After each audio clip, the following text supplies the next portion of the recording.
बिस्मिल्लाहिर्रहमानिर्रहीम। मेरा नाम मुज़फ़्फ़र सरफराज है और आज हम सोशियोलॉजी की lecture series for CSS start करने लगे हैं। जैसे कि क्रिमिनोलॉजी की लेक्चर सीरीज़ में मैंने आपको बताया था कि मैं sociology, international relation, Pakistan affair, current affair ये साइमल्टेनियसली स्टार्ट करूँगा विद इन 1 और 2 वीक। तो आज मैं सोशियोलॉजी को स्टार्ट करने लगा हूँ। तो मैं ये इंट्रो लेक्चर है। बेसिकली मैं इस लेक्चर में आपको ये बताऊंगा कि क्या आपको सोशियोलॉजी ऑप्ट करना चाहिए, नहीं करना चाहिए, क्यों आप इसे ऑप्ट कर सकते हैं, और अगर आप इसे ऑप्ट करते हैं तो आप इसे प्रिपेयर कैसे कर सकते हैं, इसके सोर्सेज कौन कौन से हो सकते हैं प्रिपरेशन के। तो ये हमारा इंट्रो लेक्चर है। इससे आपको आइडिया हो जाएगा कि आपको सोशियोलॉजी ऑप्ट करना चाहिए या नहीं करना चाहिए। तो स्टार्ट करते हैं। देखिए, सबसे पहले जो कुछ चीज़ें प्री रिक्विजिट होती हैं जब आपको इस सब्जेक्ट को ऑप्ट करते हैं, तो आप उनमें कौन कौन सी चीज़ें देखते हैं जब आप किसी सब्जेक्ट को ऑप्ट करते हैं। देखें, जस्ट सपोज कि अगर तो किसी का एक पर्टिकुलर बैकग्राउंड है सब्जेक्ट का, जस्ट सपोज किसी का BS IR है, ठीक है, या फिर MPhil IR है, किसी का मास्टर IR करना है, तो ऑब्वियसली वो IR एज ए सब्जेक्ट को ऑप्ट करेगा। लेकिन जस्ट सपोज कि अगर किसी का IR ऑप्शन में डिग्री नहीं है, पॉलिटिकल साइंस में भी नहीं है, उसकी कोई जनरल डिग्री है जो कि लाई नहीं करती दोनों में, तो वो कौन कौन सी चीजें देखेगा। ठीक है, अगर तो आप लोगों में से किसी का भी सोशियोलॉजी में मास्टर है या BS है या आपकी ग्रेजुएशन है या आपने अपनी एकेडमिक स्टडीज के अंदर इस सब्जेक्ट को पढ़ाया तो ऑब्वियसली आप इसे ऑप्ट करेंगे।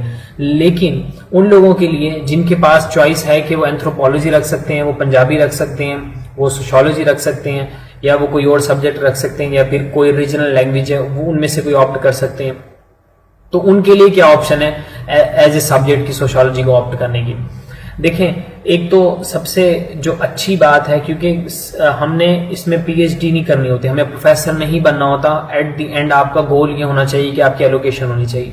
अगर आपकी सब्जेक्ट के वो बहुत अच्छे तरीके से आता है लेकिन वो सब्जेक्ट आपको मार्क्स ना दे के आपको एलोकेट नहीं करवा सकता, आपको एक जॉब नहीं दिलवा सकता, तो आपको उस सब्जेक्ट को पढ़ने का कोई फायदा नहीं है।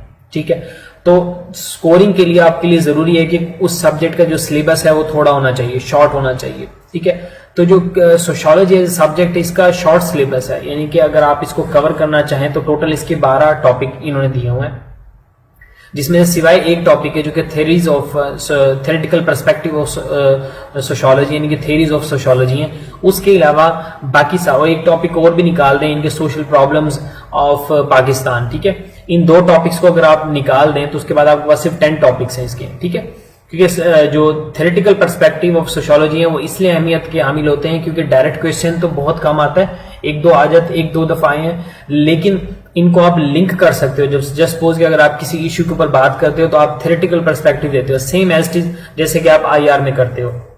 आप बताते हो कि ग्लोबलाइजेशन को कौन सी थ्योरी सपोर्ट करती है, आप भी करते हो कि जंग सोल्यूशन नहीं है तो क्या होना चाहिए, इंटरडिपेंडेंसी कौन सी थ्योरी करती है। IR में यही कुछ करते हैं ना आप, लिबरलिज्म और न्यू लिबरलिज्म, रियलिज्म और न्यू रियलिज्म, ठीक है, इनको लेके चलते हैं, और बाकी सारी जो थ्योरीज हैं। तो इससे होता क्या है, इससे आप उस सब्जेक्ट के हवाले से अप्रोच कर रहे होते हैं, आप उस सब्जेक्ट की बता रहे होते हैं ये सब्जेक्ट की थ्योरी इस इश्यू को अंडरस्टैंड करने में क्या हेल्प करती है। तो जो एक टॉपिक है वो तो इससे रिलेटेड है, वो तो बहुत इंपॉर्टेंट है, वो आपने करना है। उसके बाद जो 11वां टॉपिक है सोशल प्रॉब्लम्स ऑफ पाकिस्तान, बहुत इजी टॉपिक है, वही टॉपिक्स है जो आप पाकिस्तान अफेयर और करंट अफेयर में पढ़ेंगे। आपको पता होना चाहिए चाइल्ड लेबर क्या है, आपको पता होना चाहिए ड्रग ट्रैफिकिंग क्या है, आपको पता होना चाहिए अनएम्प्लॉयमेंट क्या है। ठीक है, आपको ये जितने भी इश्यूज हैं ये सारे के सारे उसमें आते हैं, तो ये तो आप ऐसे में ही पढ़ेंगे। पाकिस्तान अफेयर, करंट अफेयर के लिए आपको पता होना चाहिए, तो आपको यहाँ पे भी पता होना चाहिए। ठीक है, तो उसके अलावा आपके पास सिर्फ 10 टॉपिक हैं जिनको आप कवर करना है आपने। ठीक है, और अगर आप इनको 6 to 8 और की स्टडी देते हैं डेली सोशियोलॉजी को, तो विद इन 10 डेज आप इस सोशियोलॉजी का एज ए सब्जेक्ट कवर कर सकते हैं। नंबर 2 ये है कि बहुत ज्यादा बात की जाती है कि ओवरलैपिंग है, तो डेफिनेटली ओवरलैपिंग है। ये करंट अफेयर से, पाकिस्तान अफेयर से रिलेट करता है और आपको ऐसे के अंदर ही हेल्प करता है। ठीक है, जब आप सोशियोलॉजिकल पर्सपेक्टिव डालते हैं किसी इशू के अंदर, या फिर सोसाइटी की जो प्रॉब्लम्स हैं, सोशल प्रॉब्लम्स हैं, उनके अंदर जब आप कोई ऐसे अटेम्प्ट करते हैं या कोई टॉपिक अटेम्प्ट करते हैं, तो सोशियोलॉजी अगर आपने पढ़ी हो तो आपको ज्यादा बेटर अंडरस्टैंडिंग होगी उस टॉपिक को कवर करने के लिए। फिर उसके बाद ये देखा जाता है कि एवरेज स्कोर क्या आ रहा है इस सब्जेक्ट का पिछले 2-3-4 सालों से। ठीक है, तो एवरेज स्कोर इसका अच्छा है। 2018 में मैंने अटेम्प्ट दी थी, तो मेरे खुद के इसमें 75 मार्क्स हैं, और मेरे जो है तकरीबन ऑब्जेक्टिव जो है मेरी 8 से 10 ठीक थे, यानी कि मेरी 10 ऑब्जेक्टिव गलत भी थी क्योंकि ऑब्जेक्टिव मुश्किल थी 2018 में। तो आप ये देख लें कि 10 ऑब्जेक्टिव गलत होने के बाद मेरे 75 मार्क्स हैं, तो आप इसके अंदर अच्छा स्कोर कर सकते हैं। इस साल 2018 का जो फाइनल है उसके अंदर जो आपके सेकंड पोजीशन होल्डर है आतिफ अमीर, उनके 85 मार्क्स है सोशियोलॉजी के अंदर। तो आप अगर इसको अच्छा तैयार करें तो आप बहुत अच्छा स्कोर इस सब्जेक्ट में कर सकते हैं। अब आ जाते हैं प्रोज एंड कॉन्स देख लेते हैं कि दूसरे सब्जेक्ट्स को ऑप्ट करने के लिए और इसके ऑप्ट करने। देखिए एंथ्रोपोलॉजी और सोशियोलॉजी ये ओवरलैपिंग सब्जेक्ट है, ठीक है ना। ह्यूमन हिस्ट्री से ह्यूमन स्टडी को आप वो बोलते हैं एंथ्रोपोलॉजी, और एंथ्रोपोलॉजी और जो सोशियोलॉजी है जो ये ओवरलैपिंग सब्जेक्ट्स हैं। आप एंथ्रोपोलॉजी रख सकते हैं, अगर आप सोशियोलॉजी नहीं रखना चाहते आप एंथ्रोपोलॉजी भी रख सकते हैं। न्यू सब्जेक्ट है, 2016 में ऐड हुआ है, स्कोर रिलेटिवली बेहतर है। मैं आपको बिल्कुल ये नहीं कह रहा कि आप सिर्फ सोशियोलॉजी ही ऑप्ट करें, लेकिन मैं आपको बता रहा हूं कि इनके प्रोज एंड कॉन्स क्या है। आप एंथ्रोपोलॉजी सब्जेक्ट रख सकते हैं। अच्छा, उसके बाद अब रीजनल लैंग्वेज की तरफ आते हैं। देखिए पंजाबी एक टाइम था, पंजाबी के बारे में कहा जाता था कि पंजाबी अगर आप रख लें तो रखने के 50 नंबर है आपको, ठीक है। इस तरह उसके बारे में कहा जाता था कि हर बच्चे के 60-70 आ जाएंगे, लेकिन ऐसा नहीं है। आप 2019 का पेपर देखें पंजाबी का, वो कंपैरेटिवली अजीब पेपर है। उसको मैं अजीब पेपर कहूँगा, मुश्किल नहीं कहूँगा, अजीब पेपर है, ठीक है। तो आपने ये चीज जरूर अंडरस्टैंड करनी है कि आपने फॉर ग्रांटेड नहीं लेना किसी सब्जेक्ट को कि ये तो हर साल स्कोर अच्छा दे रहा है तो इस साल भी इसने देना ही देना है। आपने एवरेज स्कोर देखना है। अगर आपने पंजाबी अपने एकेडमिक कैरियर के अंदर, एकेडमिक बैकग्राउंड के अंदर पढ़ी है तो ठीक है। अगर आपको पंजाबी बोलनी भी नहीं आती, आप सिर्फ इसलिए रख लेते हो कि पंजाबी बस जिन स्कोर अच्छा देती है, तो ऐसा नहीं होने वाला। पंजाबी के अंदर आपको पढ़ना पड़ेगा पंजाबी को सब्जेक्ट को, तभी वो स्कोर देगा। और इसी तरह सोशियोलॉजी आपको पढ़ना पड़ेगा, आपको स्कोर देगा। लेकिन एवरेज स्कोर की बात की जाए तो पिछले 3-4 साल से एवरेज स्कोर सोशियोलॉजी का बहुत अच्छा है, ठीक है। तो एक ये पॉइंट इसका प्लस पॉइंट है। नंबर 2, अगर आप सोशियोलॉजी रखते हो तो आप एंथ्रोपोलॉजी रख सकते हैं, ठीक है। एंथ्रोपोलॉजी के अलावा आप रीजनल लैंग्वेज रख सकते हैं। मास कॉम और जर्नलिज्म का मैं आपको नहीं कहूंगा, क्योंकि मास कॉम और जर्नलिज्म का कंपैरेटिवली कोर्स ज्यादा है। हाँ, अगर आप में से कोई पंजाब के हैं और वो पीएमएस देना चाहते हैं तो वो मास कॉम और जर्नलिज्म रख सकते हैं उसे, क्योंकि वहां पे भी आपका वो 200 मार्क्स का सब्जेक्ट होता है। लेकिन वो ऐसा इशू नहीं है, क्योंकि पीएमएस के अंदर सोशियोलॉजी भी है और सोशल वर्क भी है। तो अगर आप सोशियोलॉजी रख के चलते हैं, आप सोशल वर्क को भी 50% कवर कर लेते हैं और सोशियोलॉजी भी आपका कवर हो जाता है, तो आपको पीएमएस के अंदर भी 200 मार्क्स का हेल्प करेगा, ठीक है। एंथ्रोपोलॉजी रखते हैं तो आपको पीएमएस में हेल्प नहीं करेगा। आपको पता है कि नवंबर में इस दफा पीएमएस की एडवर्टीजमेंट आने वाली है, दिसंबर में आपके पेपर होंगे, तो आप जाहिर सी बात है, और आपने फैब के अंदर अगर आपने सीएसएस देना है तो 2 मंथ के लिए आप ऐसे सब्जेक्ट तो नहीं रख सकते ना जिनको आप सेपरेटली तैयार कर सकें। तो आपको अगर अटेम्प्ट देनी है तो आपको ओवरलैपिंग सब्जेक्ट रखने पड़ेंगे। वहां से अगर आप पोल साइंस रखते हैं, यहाँ से सोशियोलॉजी रखते हैं, 200 नंबर और 400 नंबर आपके कवर हो जाते हैं, तो आपके पास भी सिर्फ 200 मार्क्स रह जाते हैं और वो आप कोई भी सब्जेक्ट रख सकते हैं, ठीक है। उसके बाद आपके पास देखें ज्योग्राफी उन लोगों के लिए है जिनका साइंस बैकग्राउंड है, क्योंकि ज्योग्राफी का जो पार्ट 1 है वो खासा टेक्निकल है, वो किसी आर्ट्स बैकग्राउंड के स्टूडेंट के लिए मुश्किल हो जाएगा कवर करना। मैंने पीएमएस के अंदर ज्योग्राफी ऑप्ट की है, तो मैं इसलिए आपको ये बात कह सकता हूँ कि ज्योग्राफी वो लोग रखें जिनका साइंस बैकग्राउंड है, जिन्होंने मेडिकल पढ़ी हुई है या फिर जिन्होंने एफएससी प्री मेडिकल या प्री इंजीनियरिंग की हुई है, उसके बाद भी उनका साइंस से ही ताल्लुक रहा है, वो हट नहीं गए साइंस की फील्ड से, ठीक है। वो ज्योग्राफी रख सकते हैं, उनको थोड़ी कम प्रॉब्लम होगी। अदरवाइज जो नॉन साइंस बैकग्राउंड के स्टूडेंट हैं उनको ज्योग्राफी तंग करने वाली है डेफिनेटली। पार्ट 2 ज्योग्राफी का खासा यानी कि जर्नल है, यानी कि लेंथी तो है लेकिन ये कि टेक्निकल नहीं है, तो आप पार्ट 2 जो ज्योग्राफी का है वो आप कवर कर लेंगे इजीली, लेकिन पार्ट 1 आपको तंग करेगा। उसके बाद आपका यानी कि ये मैंने आपको ज्योग्राफी बता दिया, एंथ्रोपोलॉजी आपको बता दिया, जर्नलिज्म, मास कॉम और रीजनल लैंग्वेज के बता दिया आपको मैंने। तो आप साइकोलॉजी सिर्फ वही रखें जिनका एमबीबीएस बैकग्राउंड है या फिर जिनका मेडिकल बैकग्राउंड है, वो तो इस सब्जेक्ट को अच्छा ट्रीट कर लेंगे। लेकिन अगर कोई मतलब नॉन साइंस बैकग्राउंड का है, मेडिकल बैकग्राउंड का नहीं है, तो साइकोलॉजी उसके लिए बहुत मुश्किल हो जाएगा कवर करना। एवरेज स्कोर भी बहुत ज्यादा अच्छा नहीं है, बहुत बुरा भी नहीं है, जिनका बैकग्राउंड है वो रख सकते हैं इस सब्जेक्ट को, नो इशू। मैं यहाँ पे कोई आपको एडवोकेट नहीं कर रहा कि आप सोशियोलॉजी ही ऑप्ट करें, मैं जस्ट आपको प्रोज एंड कॉन्स बता रहा हूँ। आप एंथ्रोपोलॉजी रख सकते हैं, ठीक है, लेकिन अगर आप पीएमएस को देख रहे हैं तो आपको सोशियोलॉजी आपका अच्छा सब्जेक्ट होगा, आप एंथ्रोपोलॉजी ना रखें। अगर आप पीएमएस नहीं दे रहे, आप सोशियोलॉजी एंथ्रोपोलॉजी दोनों में से कोई भी सब्जेक्ट रख सकते हैं। अगर आपकी रीजनल लैंग्वेज पे ग्रिप अच्छी है तो आप रीजनल लैंग्वेज रखें, लेकिन रीजनल लैंग्वेज रखने के बाद उसकी प्रिपरेशन करें। नंबर 3, आप ज्योग्राफी में अच्छा स्कोर कर सकते हैं। 18 के अंदर इसका स्कोर बहुत अच्छा था, 19 के अंदर इसका पेपर बहुत मुश्किल आया है। ज्योग्राफी का 19 का पेपर बहुत ज्यादा मुश्किल है। आप जरूर ज्योग्राफी को ऑप्ट करने से पहले 2019 का पेपर को एक दफा जरूर देखिएगा। और उसके बाद मैंने आपको मास कॉम और जर्नलिज्म का बताया, आपको बता दिया कि इनके कोर्सेज ज्यादा हैं इनके, लेकिन अगर आप इनको ऑप्ट करते हैं इस तरह, इसलिए आप ऑप्ट कर लें कि आपका 200 मार्क्स का पीएमएस में, लेकिन मैंने जैसे आपको बताया कि वहां पे सोशल वर्क भी है और सोशियोलॉजी भी है, तो वो भी 200 के वहां पे अवेलेबल आपके पास है, ठीक है। तो ये मैंने आपको इसके प्रोज एंड कॉन्स बताए। It's up to you, at the end आपने सब्जेक्ट को पढ़ना है, आपने अटेम्प्ट देनी है, आपने स्कोर करना है, तो आपने तमाम चीजों को रैशनली देखना है। किसी के कहने पे आपने कोई सब्जेक्ट ऑप्ट नहीं करना, मेरे कहने पे भी आपने नहीं करना, जो कुछ मैं आपको बोल रहा हूं। अब जैसे कि मैंने आपको बताया कि ये मेरे हिसाब से 10 दिन के अंदर कवर होने वाला सब्जेक्ट है, तो मैं आपको बता देता हूं कि कैसे कवर होगा 10 दिन के अंदर तक। देखिए, नंबर 1 इसका जो टॉपिक है वो इंडिविजुअल है, ठीक है ना।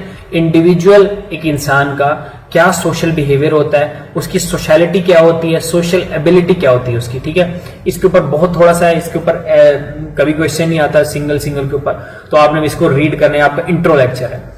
नंबर 2 आपके पास है कल्चर है। देखिए, मैं आपको थोड़ा थोड़ा इसका बता भी देता हूँ कल्चर क्या होता है।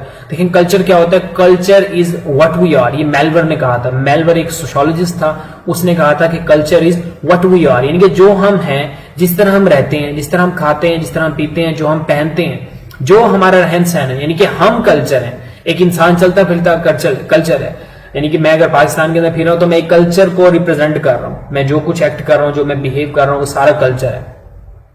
अब कल्चर की प्रॉपर्टीज क्या होती हैं, कैरेक्टरिस्टिक्स क्या होती है। देखिए, कल्चर वेरिएबल होता है, कल्चर चेंज होता रहता है, लर्न होता है, यानी कि कल्चर को सीखा जाता है, कि कल्चर को बगैर सीखे नहीं, यानी कि अगर आप कोई सोसाइटी के अंदर कोई बंदा रहता है तो वो उस कल्चर को लर्न करता है। छोटा बच्चा जैसे ही पैदा होता है उसके बाद वो अपनी जैसे जैसे बड़ा होता है तो वो कल्चर को लर्न करता है।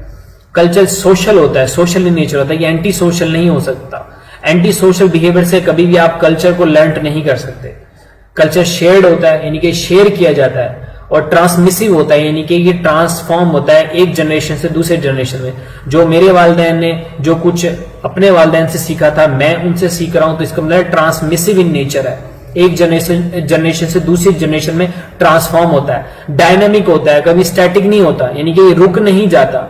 आज 10 साल बाद जो कल्चर है वो 20 साल बाद वो कल्चर नहीं होगा, तो यानी कि स्टैटिक नहीं है, ये क्या है, डायनामिक है। अडेप्टिव इन नेचर होता है, अडेप्ट करना होता है, अडेप्टिव होता है इन नेचर के अंदर, ठीक है, यानी कि आप इसको अडेप्ट कर सकते हैं, इसके अंदर अपने आप को फिट कर सकते हैं। उसके बाद टाइप्स क्या होती हैं कल्चर की, देखिए मटेरियल और नॉन मटेरियल कल्चर आपके पास होता है। मटेरियल कल्चर आपके पास कौन सा होता है, जो टेंजिबल होता है, यानी कि जिनको जो आप देख सकते हैं, जैसे सपोज कि कोई मटेरियल चीज है, ठीक है ना, मटेरियल है, जैसे बोले बुक्स हैं, आर्ट्स हैं, ठीक है ना, इस तरह की जो चीजें, यानी कि बुक्स होगी, लिटरेचर हो गया, ये मटेरियल चीजें हैं, यानी कि जो आपको नजर आए।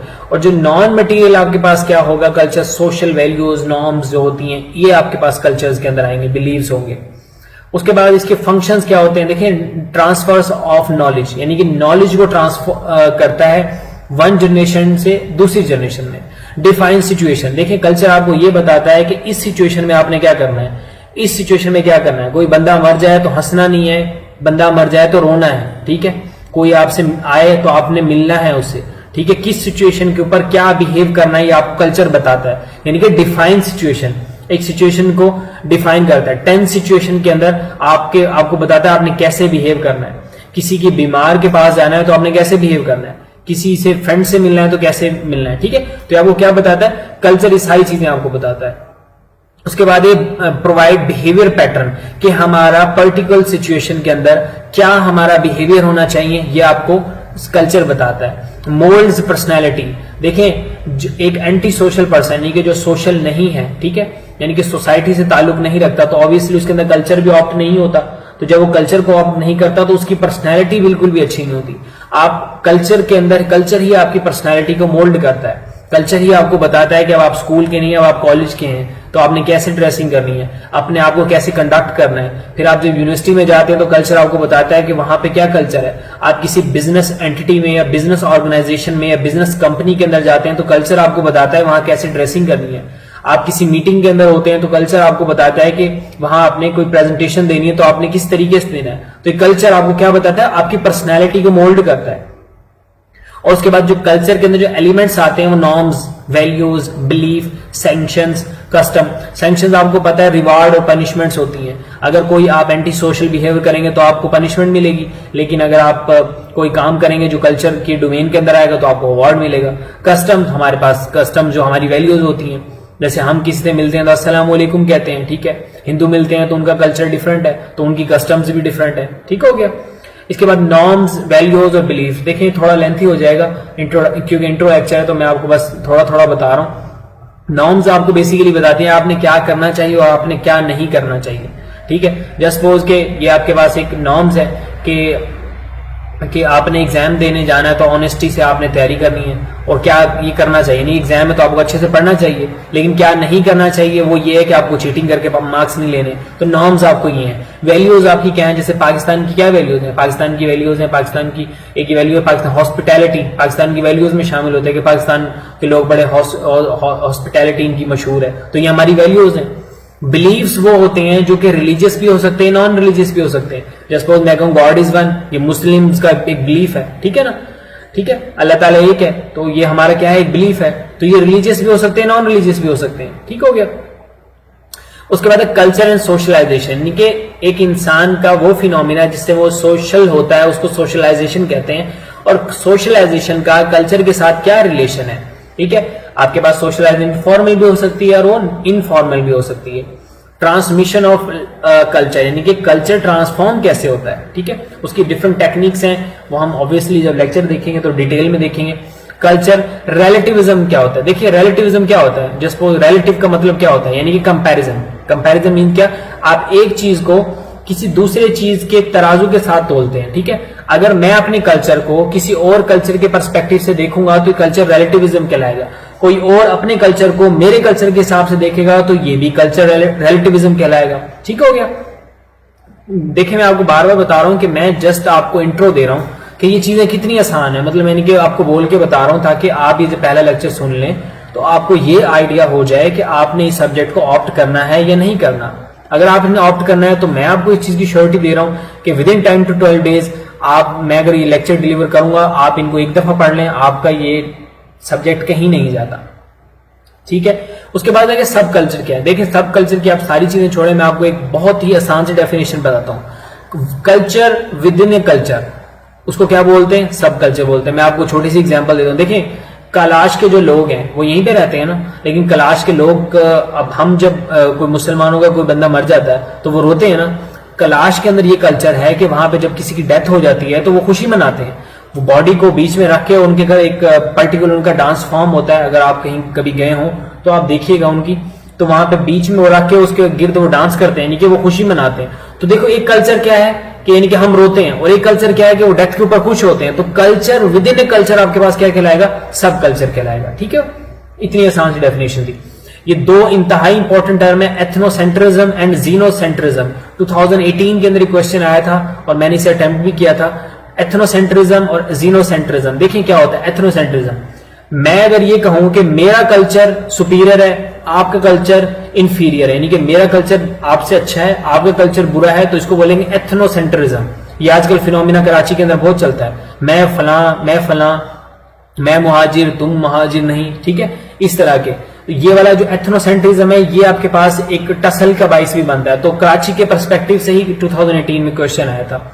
जीनोसेंट्रिज्म क्या होता है, कोई दूसरा ये समझे, यानी कि इस पहले वाले टर्म को आप उल्टा कर दो, यानी कि मैं ये समझूं कि मेरा कल्चर बेहतर है किसी दूसरे से, कोई दूसरा ये समझे कि हम पहले वाले का कल्चर बेहतर है, तो उल्ट कर देना आपने, वो जीनोसेंट्रिज्म कहलाता है।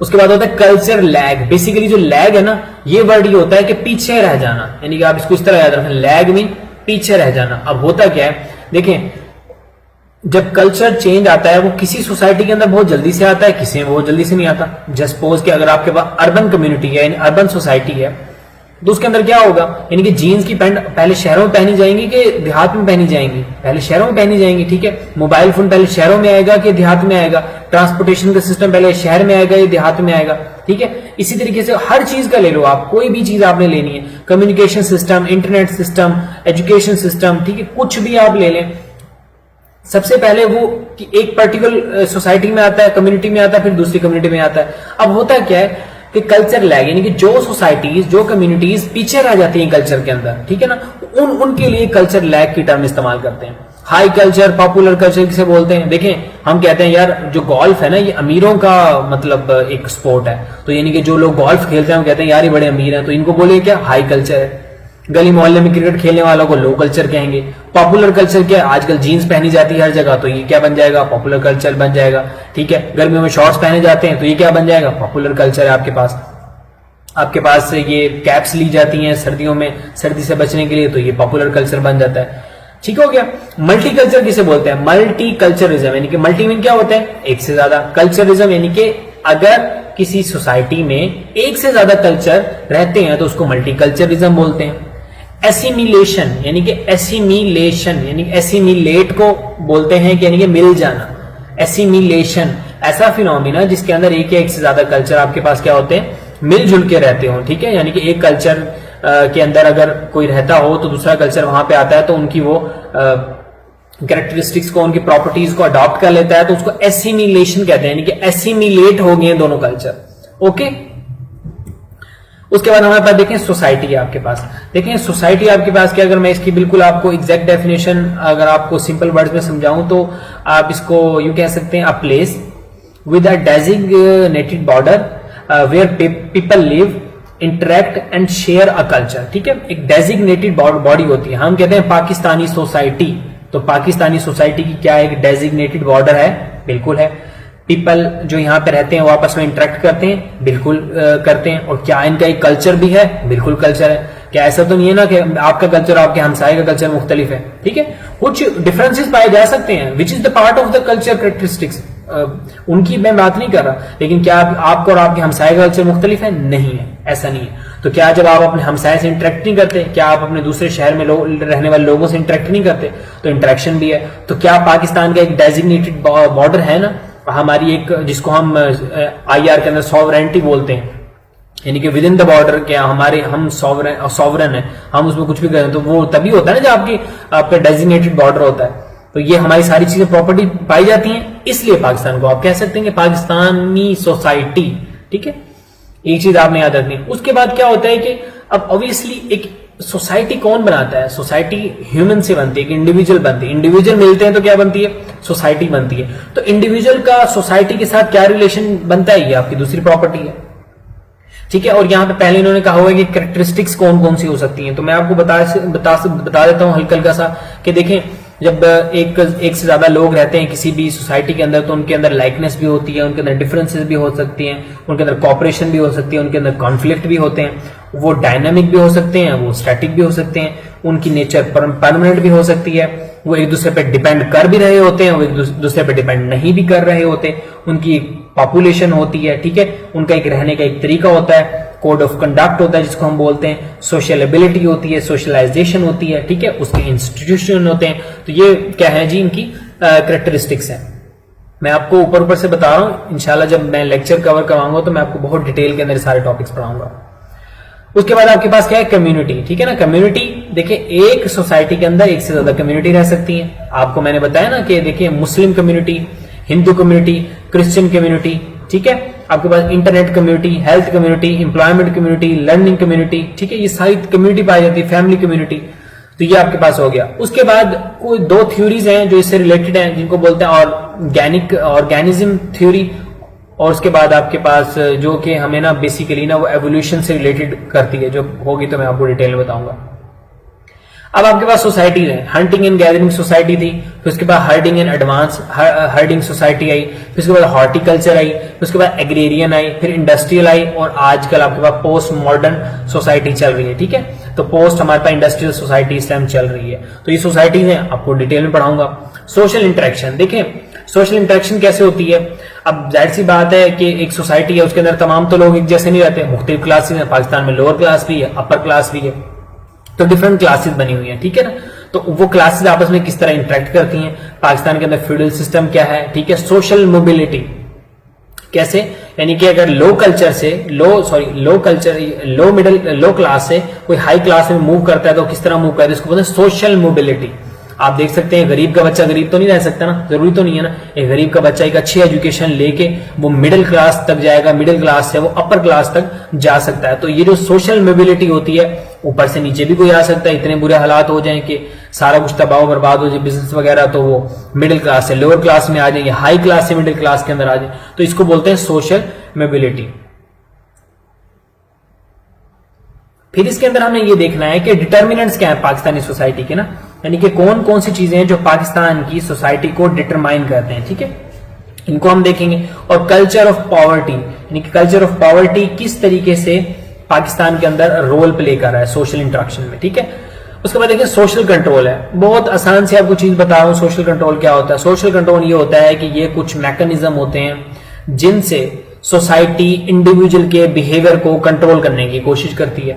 अब वो कौन से हो सकते हैं? वो आपकी फैमिली हो सकती है, फैमिली बताएगी बेटा ये बुरा है, ये बुरा अच्छा है, ये नहीं करना, ये आपने करना है। आपको स्कूल बताएंगे, एजुकेशन बताएगी आपकी, कि स्कूल में आपको टीचर बताएगा बेटा झूठ नहीं बोलना, आपने सच बोलना है, बेटा गाली नहीं देनी, आपने प्यार से बात करना है, ठीक है। तो ये क्या होते हैं? सोशल कंट्रोल होते हैं, यानी कि आप किस तरह कंट्रोल करते हैं। रिलीजन आपको बताता है, हमें हमारा रिलीजन बताता है कि बेटा झूठ नहीं बोलना, सच बोलना है, ठीक है, ईमानदारी से काम करना है, रिश्वत नहीं लेनी। तो ये सोशल कंट्रोल, रिलीजन आ गया, फैमिली आ गया आपके पास, उसके बाद आपके पास स्टेट होगी इटसेल्फ, एजुकेशन हो गया। तो आपके पास क्या है? सोशल कंट्रोल्स के वो मीन्स हैं जिनके थ्रू आप सोशल कंट्रोल करते हैं किसी भी सोसाइटी के अंदर।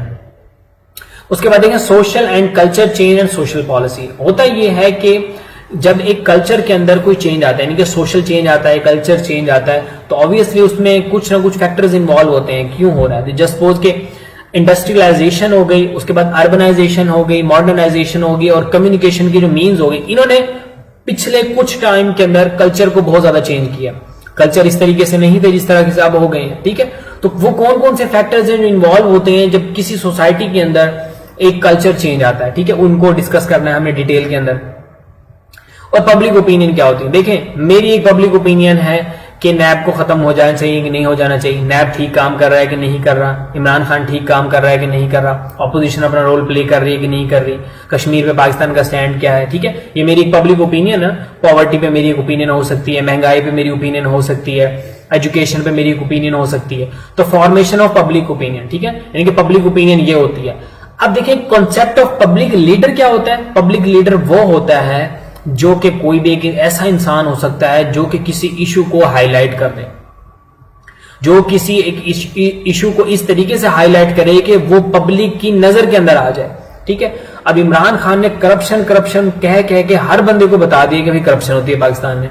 अब इमरान खान मनी लॉन्ड्रिंग का कह के हर किसी को बता रहा है कि मनी लॉन्ड्रिंग होती है। हर जहां भी जाता है वो मनी लॉन्ड्रिंग करप्शन की बात कर रहा, तो एक इशू उठा दिया ना उसने, इसी के ऊपर उन्होंने इलेक्शन कंडक्ट किया है, ठीक है। तो ये क्या होता है? एक पर्सन, अब जरूरी नहीं है कि कोई पॉलिटिशियन हो सकता है ओपिनियन लीडर, बिल्कुल भी नहीं। हर वो एक बंदा जो कि अपनी राय से दूसरों को इन्फ्लुएंस कर सकता है, वो आपके पास ओपिनियन लीडर बन सकता है, ओके। उसके बाद हमारे पास 8th टॉपिक है आपका कम्युनिटी। देखिए आपके पास अर्बन कम्युनिटी होती है, रूरल कम्युनिटी होती है। मैंने आपको बताया है कि कम्युनिटी बहुत तरह की हो सकती है, Muslim community, Christian community, Hindu community, क्या internet community, health community, education community, ठीक है। ये बहुत ज्यादा कम्युनिटी हो सकती है, यानी कम्युनिटी एक से ज्यादा पाई जाती हैं, ठीक है। और पाकिस्तान के अंदर कैसे कम्युनिटी काम करती हैं, क्या कैरेक्टरिस्टिक्स हैं पाकिस्तान की अर्बन कम्युनिटी, रूरल कम्युनिटी की क्या कैरेक्टरिस्टिक्स हैं, और पाकिस्तान के अंदर आगे चल के जो फ्यूचर है सिटीज का वो क्या हो सकता है। आपको पता है कि जो सेंसस कहती है कि पाकिस्तान के अंदर सिटीज की बहुत बुरी हालात है। कराची में आप देख सकते हैं कि 4-5 दिन की बारिश बर्दाश्त नहीं हुई। उसके बाद आपके पास है सोशल इंस्टीट्यूशन, ठीक है। इंपॉर्टेंट टॉपिक है, पाकिस्तान के पर्सपेक्टिव से क्वेश्चन आने के चांस हैं इस दफा इसमें से। देखिए सोशल इंस्टीट्यूशन आपके पास है, फैमिली है, रिलीजन है, एजुकेशन, इकोनॉमी एंड पॉलिटिक्स है। ये 5 इंस्टीट्यूशन आपके कोर्स के अंदर शामिल है। तो क्या होता है कि इंस्टीट्यूशन ये काम कैसे करते हैं? फैमिली एज इंस्टीट्यूशन का क्या काम है, पर्पज क्या है? रिलीजन, अब देखें इसके ऊपर क्वेश्चन ये आता है कि पाकिस्तान के अंदर सोशल कोहेजन, जब सपोज इसको यूं भी ले सकते हो आप इसे कि पाकिस्तान के अंदर सोशल डेवियंस बहुत ज्यादा बढ़ चुकी है, पाकिस्तान के अंदर क्राइम कमिट हो रहा है, तो आप बताएं कि सोशल इंस्टीट्यूशन, फैमिली किस तरीके से फेल हो गए इन सबको टैकल करने में। इस तरह क्वेश्चन आ सकता है, क्वेश्चन किसी भी तरीके से आ सकता है, ठीक है। तो ये आपके पास इंस्टीट्यूशन है, वो इंस्टीट्यूशन जो कि काम करते हैं किसी भी सोसाइटी के अंदर, पाकिस्तानी सोसाइटी के अंदर, किसी भी सोसाइटी के अंदर, उनको क्या बोलते हैं, सोशल इंस्टीट्यूशंस बोलते हैं, और किस तरीके से अपना रोल प्ले करते हैं। और उसके बाद आपके पास है टॉपिक नंबर 10। ये तकरीबन अगर आप इनको गौर से देखेंगे तो ये सारे वही टॉपिक हैं जो पाकिस्तान अफेयर और करंट अफेयर के टॉपिक हैं, ठीक है। आपने इनको यहाँ पे भी पढ़ना है, आपने इनको वहां पे भी पढ़ना है, आपने पॉपुलेशन को पढ़ना है, पॉपुलेशन का क्या इफेक्ट है। सब जब से ये सेंसिस हुआ है तब से तो बहुत ज्यादा इशू हो गया, जो माइग्रेशन का इशू है वो भी इससे रिलेटेड आ गया, ठीक है।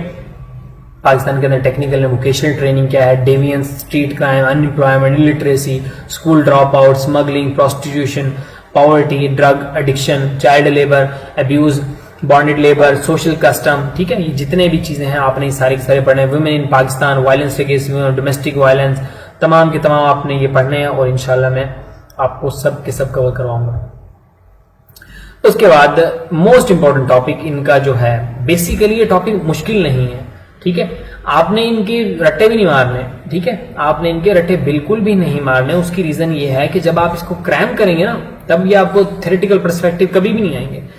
और क्या नाम है, जो कल्चर, जैसे फर्ज करो कि स्ट्रक्चरल फंक्शनलिज्म, आपने स्ट्रक्चरल फंक्शनलिज्म को पढ़ लिया, अब आपने इसको अप्लाई करना है मुख्तलिफ जगहों के ऊपर। जब आप इसे अप्लाई करना सीख लेंगे तब आपके लिए थ्योरी जो है वो आसान हो जाएगी। तो ये कुछ थ्योरिस्ट है हमारे पास जिनको हम एक एक करके देखेंगे, इनके ऊपर सेपरेट एक एक लेक्चर होगा क्योंकि ये थोड़े से मतलब पढ़ने वाले हैं। खल्दून पे, स्पेंसर पे, ऑगस्ट कॉम्टे, ये इंपॉर्टेंट है। इमाइल दोरखेम की एक थ्योरी है वो बहुत इंपॉर्टेंट है। इसके बाद वेबर की कुछ एक दो थ्योरी है वो इंपॉर्टेंट है। तो ये हम इनको डिटेल में देखेंगे। उसके बाद आ जाते हैं कि सोशियोलॉजी के अंदर आप किस तरीके से रिसर्च करते हैं। मैं आपको सीधा सीधा अगर मैं आपको तरीका बताऊं ना, वो ये होता है कि सबसे पहले आप किसी ना टॉपिक को डिफाइन करते हैं, प्रॉब्लम को डिफाइन करते हैं, यानी कि जिसको आप बोलते हैं अपना थीसिस स्टेटमेंट, जिसको आप बोलते हैं कि भाई ये प्रॉब्लम है जिसको मैं एड्रेस करने जा रहा हूं, ठीक है। उसके ऊपर आप देखते हैं कि पहले से किस किस बंदे ने काम किया हुआ है। जिसने उसके ऊपर पहले काम किया हुआ है तो आप देखेंगे क्या उसने कमी छोड़ दी है, कि क्या उसने कुछ ऐसी चीजें छोड़ दी हैं जो आपको लगता है कि आपको करनी चाहिए, ठीक है। उसके बाद आप एक हाइपोथेसिस डेवलप करेंगे कि ये हो गया तो ये होगा, ये हो गया तो ये हो गया, ये आपने हाइपोथेसिस कर लिया। उसके बाद आप क्या करते हैं, कोई भी एक रिसर्च डिजाइन जो चूज कर लेते हैं जिसके ऊपर यानी कि जिसके तरीके कार के ऊपर आप कोई भी अपनी रिसर्च को कंडक्ट करेंगे, ठीक है। उसके बाद आप डाटा कलेक्ट करते हैं। डाटा आप डिफरेंट तरीके से कलेक्ट कर सकते हैं, जर्नल्स पढ़ सकते हैं, मैगजीन पढ़ सकते हैं, न्यूज़पेपर पढ़ सकते हैं, वेबसाइट से, बुक से, कहीं से भी आप ले लें। डाटा एनालिसिस आपके पास क्या होता है, जो कुछ आपने कलेक्ट कर लिया उसके बाद आप एनालिसिस अप्लाई करते हैं, ठीक हो गया। उसके बाद आप एक कंक्लूजन ड्रा करते हैं कि आया आपका वो हाइपोथेसिस ठीक हुआ है या नहीं हुआ। जब आप उसको निकाल लेते हैं, एक रिजल्ट मुरतब कर लेते हैं, उसके बाद आप लोगों के सामने उसको पेश कर देते हैं, जी ये मैंने काम किया है और ये मैंने नतीजा निकाला। आप लोगों के पढ़ने के लिए ये हाजिर है। ये लिटरेचर जो मेरा रिसर्च है आप इनको पढ़ें, दूसरे लोगों को स्टडी करेंगे, ठीक है। इसको जब आप एमफिल या फिर मास्टर के अगर आप स्टूडेंट है तो आपको पता ही होगा कि डिफेंस का नाम दिया जाता है। आपने अपने जो कुछ काम किया होता है आप उसको डिफेंस के लिए पेश करते हो और यूनिवर्सिटी की टीम होती है वो आपके ऊपर क्वेश्चंस करती है और आपसे पूछती है कि ये कैसे है, ये कैसे है, ठीक हो गया। तो बहुत आसान सा टॉपिक था ये। तो ये आपके हैं जी 12 टॉपिक्स, ठीक है।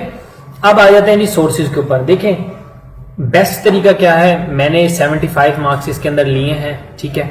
और मैं आपको तरीका बता देता हूं। आपने एक पढ़नी है लोकल ऑथर की किताब, आपकी मर्जी आप कोई भी ले लें, मैं किसी की यहाँ पे कोई पब्लिसिटी नहीं कर रहा। ये अब्दुल हमीद तागा, ये किताब मतलब हर जगह जिसके पास देखो हर बच्चे के पास यही किताब होती है लोकल ऑथर के अंदर, तो मैंने इसलिए इसका यहाँ पे नाम लिख दिया है। आप एडवांस पब्लिशर की ले लें, आप कारवान की ले लें, आप जहांगीर वर्ल्ड टाइम की ले लें, ठीक है। आप किसी की भी कोई भी किताब ले लें। आपने एक लोकल किताब ले लेनी है, एक आपने किसी फॉरेन ऑथर की बुक लेनी है। मैं आपको रेकमेंड करूंगा कि आप introduction to sociology by John Macionis ये किताब ले लें। अगर आप ये नहीं ले सकते तो सोशियोलॉजी बाय हॉर्टिन एंड हंट ये किताब ले लें। इसके साथ आप एक मिला लें आपके लोकल ऑथर की बुक, ठीक है। क्योंकि पाकिस्तानी है, हमें हेडिंग्स से चीजों को पढ़ने की आदत है, तो हेडिंग्स तो पाकिस्तानी लोकल ऑथर ही देंगे आपको, ठीक है। तो मैंने ये ऊपर की दोनों किताबों, मैंने ये तीनों की, ये दो के नीचे अब्दुल हमीद तागा मैंने नहीं पढ़ी किताब ये, मैंने जिस इसकी फॉरेन ऑथर्स की बुक और कुछ वेबसाइट्स और कुछ आर्टिकल्स के थ्रू मैंने सब्जेक्ट तैयार किया है। मैं पहली दो, मेरा जो मटेरियल होगा वो मिक्स होगा, आपको कुछ जॉन मैक्योनिस से नजर आएगा, कुछ आपको हॉर्टन एंड हंट से नजर आएगा, कुछ में भी शायद आपको लोकल से कहीं नजर आ जाए। तो ठीक है, ये आपने ले लेनी है, एक लोकल किताब ले लें, एक आप किसी भी इंटरनेशनल ऑथर की है, फॉरेन ऑथर की बुक ले लें। तो इससे क्या होता है, आपको ना उनका तरीकाकार भी पता लग जाता है कि वो किस तरह के जार्गन यूज करें सब्जेक्ट के। ये पाकिस्तान ऑथर बहुत जेनेरिक बाज़ औक़ात लिख देते हैं, ठीक है, लेकिन ऑब्वियसली मैं ये बिल्कुल नहीं कहूंगा कि से नो टू जेनेरिक बुक फलां फलां फलां, ऐसा कुछ नहीं है। आप एक लोकल ऑथर की बुक ले लें और आप एक फॉरेन ऑथर की बुक ले लें, जॉन मैक्योनिस की। I would recommend to you because के ये ना थोड़ी सिंपल लिखी हुई है कंपैरेटिवली बाकी जितनी एफपीएससी की रिकमेंडेड बुक्स हैं उन सबसे ज्यादा जो कोर्स को करीब करीब टच करती है वो जॉन मैक्योनिस की बुक है। हॉर्टन एंड हंट की बुक भी बेहतर है, आप ये भी ले सकते हैं, लेकिन मैं आपको जॉन मैक्योनिस की बुक रेकमेंड करूंगा। इजीली आपको उर्दू बाजार से 200-250 रुपए की मिल जाएगी किताब ये। अब्दुल हमीद तागा की ले लें, HSM की ले लें, एडवांस, कारवान, जो कुछ भी मार्केट में पब्लिशर्स अवेलेबल हैं, आप इनकी कोई भी किताब ले लें, एक लोकल किताब आप ले लें। तो ये जी आपके सोर्सेज थे। मैं इंशाल्लाह क्या नाम है आपको ये 2 दिन तक इनके 1-2 लेक्चर्स पहले अपलोड कर दूंगा। तो मैंने इस पे ज़्यादा टाइम नहीं लगाना, इस पढ़ाऊंगा आपको बिल्कुल प्रॉपर तरीके से, लेकिन मेरे कहने का मतलब है कि मैंने 10 से 12 दिन के अंदर मैं तमाम सोशियोलॉजी को कवर करना चाह रहा हूँ, ठीक है। और आप क्योंकि आपके अटेम्प्ट बहुत करीब है, तो जो लोग ये ऑप्ट कर रहे हैं तो वो काइंडली विजिट करते रहें। आप इस चैनल को ज़्यादा से ज़्यादा शेयर करें ताकि दूसरे लोगों की भी हेल्प हो सके। बाकी आपकी सजेशन मुझे रिक्वायर्ड होगी कि कौन सा और सब्जेक्ट हम स्टार्ट कर सकते हैं। एनवायरनमेंट के ऑप्शन हमारे पास अवेलेबल है, हमारे पास USA की ऑप्शन अवेलेबल है, Pakistan affair, current affair, general science and ability और सोशियोलॉजी मैंने स्टार्ट करवा दी, और IR की भी ऑप्शन आपके पास अवेलेबल है। ये क्वेश्चन पेपर्स मैं अभी करवा दूंगा, बाकी जैसे मुझे टाइम मिलता रहेगा तो बाकी भी मैं आपको कवर करवाऊंगा।